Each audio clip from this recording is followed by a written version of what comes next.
Hello everyone, I'm coming at you guys today with my review of the Real Housewives of Atlanta.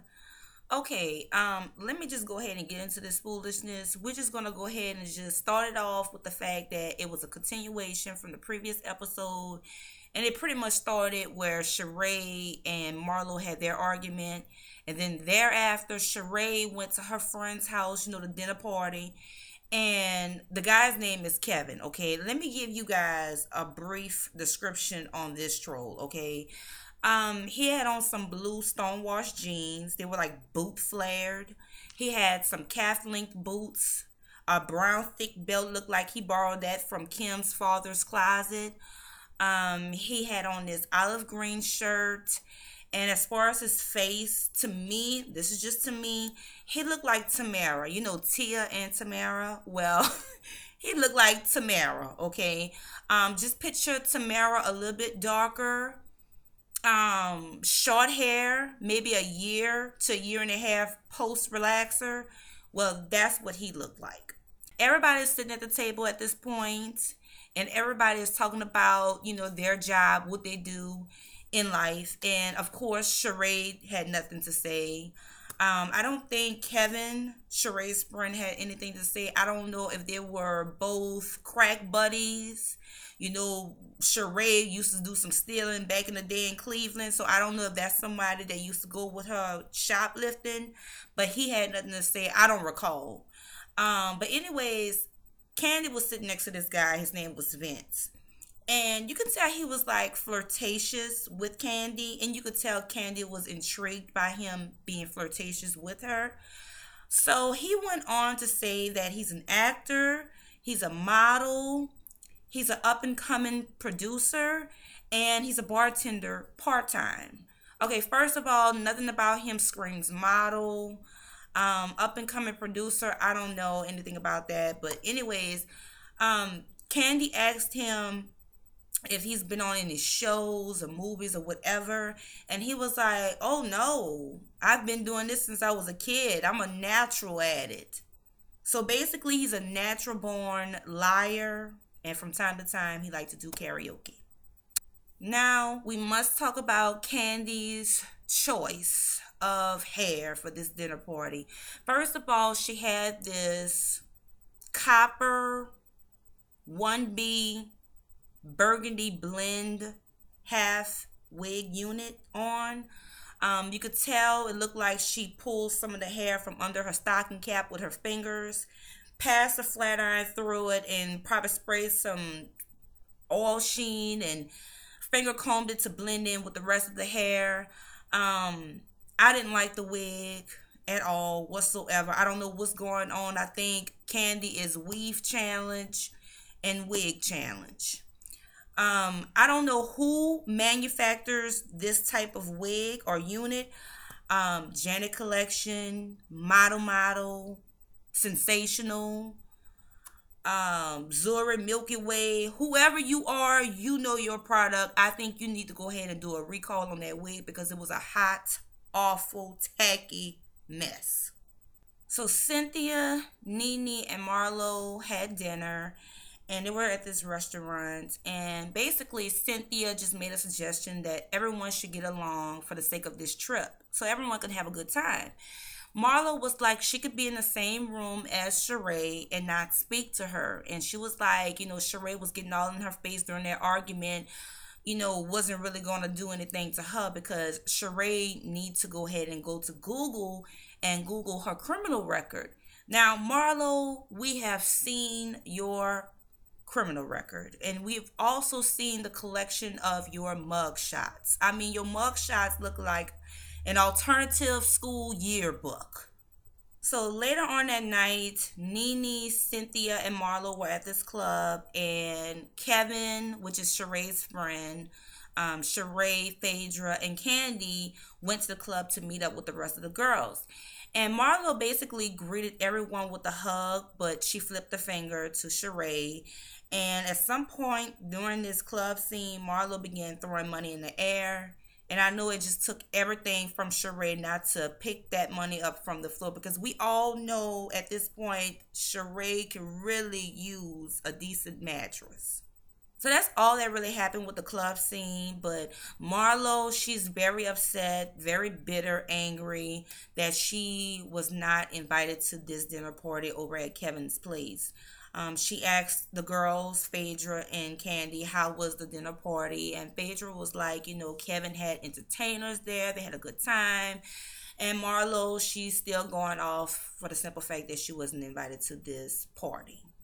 So the girls arrived to their hotel and the staff greeted them.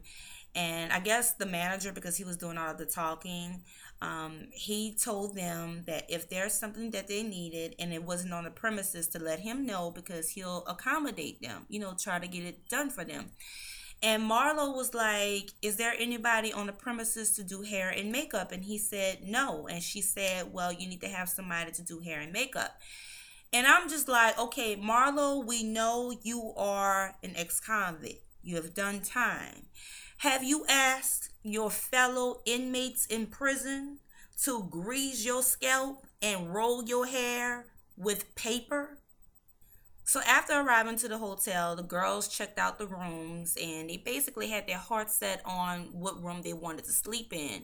Marlo and Nene did not want to sleep in the traditional rooms. They wanted the modern rooms. So they had to do this little lottery. They put numbers in the hat and they all had to reach into the hat to pull a number out. So Nene and Marlo wound up getting the traditional rooms, the ones that they did not want to sleep in. But Marlo would have won this lottery had she gone back into her inmate days and just demanded what bunk she was sleeping in. She'd have won. So the next morning, Cynthia is sitting downstairs at the table waiting on the rest of the girls to join her for breakfast. So you could just see it all over her face. She's pissed. Number one, the girls are late. Number two, Nene is spending all of her time with Marlo, and Nene and Cynthia have this lifetime friendship contract. Plus, she have Peter back in Atlanta, driving her car all over Atlanta, not putting any gas in the tank. And then she probably have these Fannie Mae loan statements waiting on payments piling up in the mailbox. Electric bill, water bill, cell phone bill. So she's worried at this point. So she's sitting there, veins popping out all in her forehead, biting down real hard on her teeth because you can see her jawbone just sticking out from the sides of her face. She's pissed, giving us full-fledged Miss Cleo.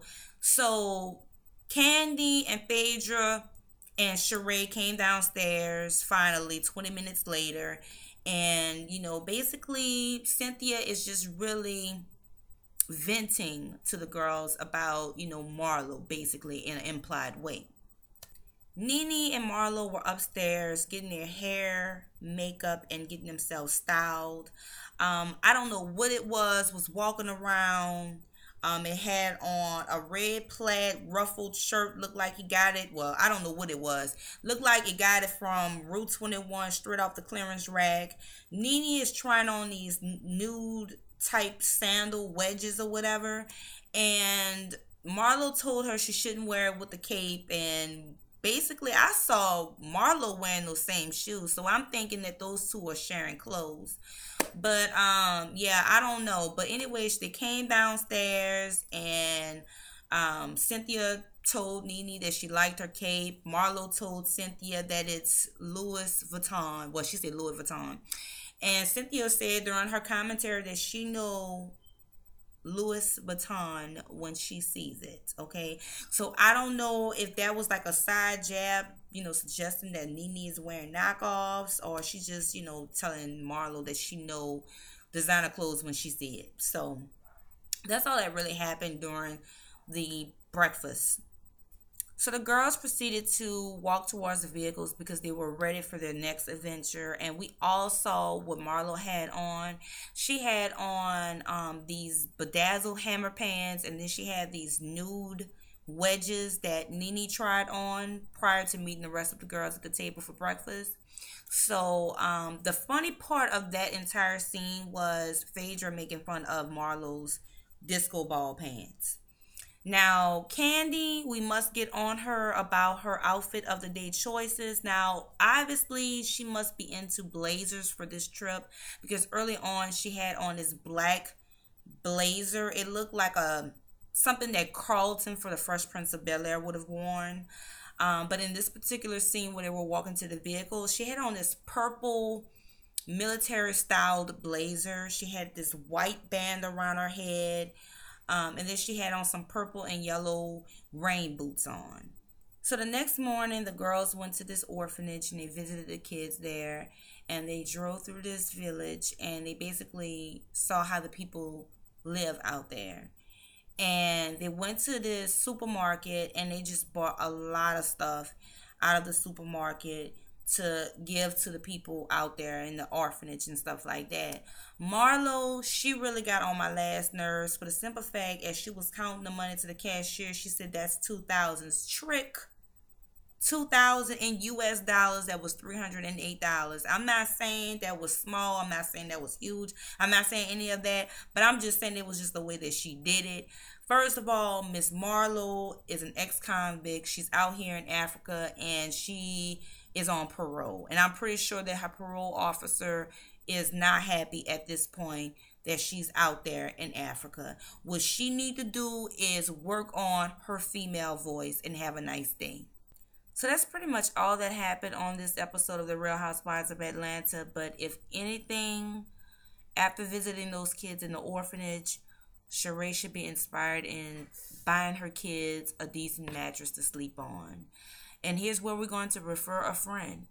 Sheree needs to call Salvation Army, Goodwill, Mattress Giant, Rooms to Go.